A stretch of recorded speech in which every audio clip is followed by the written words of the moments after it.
लेकिन आपके हमने कभी ऐसा देखा, आप हंसमुख हंसते मुस्कुराते जीवन को व्यतीत किया, दुख भी आया सुख भी आया, आप सब किसी को पता लगा किसी को नहीं भी लगा, लेकिन आपने धैर्य और नेक कार्यों को अपनाए रहे।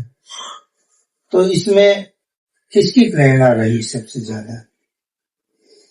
प्रेरणा तो गुरुजी ये रही कि भाई हमने जहाँ तक पढ़ा समझा धार्मिक किताबों को, वेदों को, सब चीजों को, तो उससे यही जाना कि इंसान को हमेशा अपने वजूद के हिसाब से ही रहना चाहिए। ऊपर वाला अगर दे तो कभी कुछ लेना ज्यादा, किसी गरीब पे जुल्म ना करे, किसी को सताए ना, और हमेशा दिल नरम रहे गरीब के प्रति, किसी जानवर के प्रति। जैसे कहीं गौ माता कोई सड़ी गली मिल गई, मैं उसका ट्रीटमेंट कराया, दवाई खुद लाया, स्प्रे मेरी गाड़ी में रहता है टाइम। तो कुत्ता कहीं से सड़ा गला मिला, दवाई खिलाता हूँ, उसे स्प्रे लगाता हूँ, वो ठीक हो गए, दिल को शांति मिली। बहुत अच्छा। हाँ, और कभी भाई ये नहीं घमंड किया कि ये है हमारे पास, ये कर लिया वो कर लिया, हमेशा सादगी से जीवन व्यतीत करा। आप एक मुस्लिम होने के नाते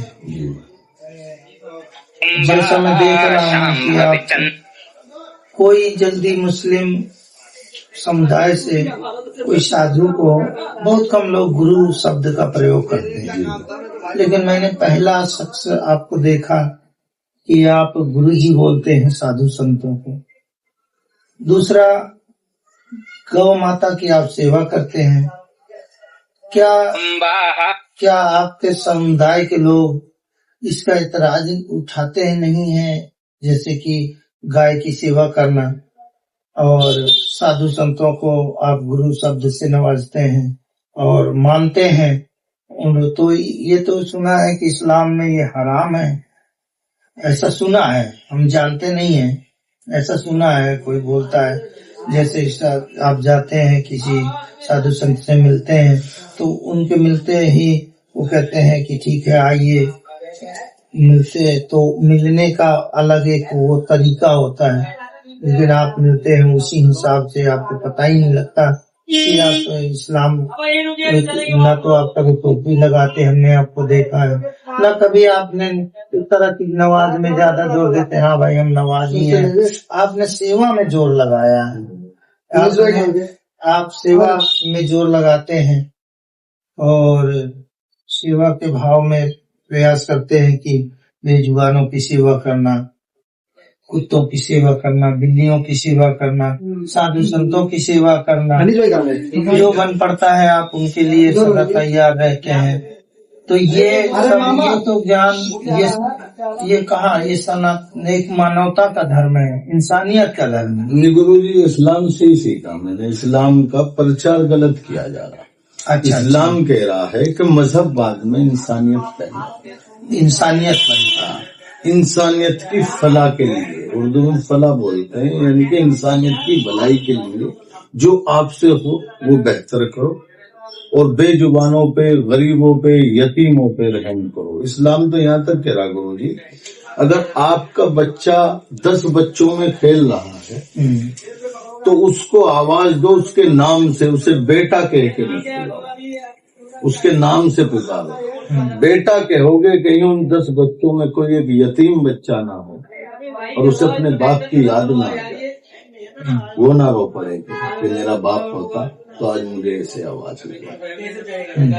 इस्लाम गुरु जी ये कह रहा, अगर आप खाना खा रहे हैं और आपका पड़ोसी भूखा है, उसमें हिंदू मुसलमान का जिक्र नहीं है गुरु जी, धार्मिक किताब में पड़ोसी का जिक्र, ये जिक्र नहीं है कि वो मुसलमान हो या हिंदू हो। आपका पड़ोसी अगर भूखा रह गया तो आपसे निवाला करा। सबसे बड़ा धर्म तो फिर मानवता, मानवता है। हर धर्म का पैगाम यही है। तो लोग पागल हो रहे। आदमी में अगर आदमी की तरह आदमियत ना हो तो फिर क्या है? क्या? कुछ भी नहीं है, कुछ नहीं। अच्छा है।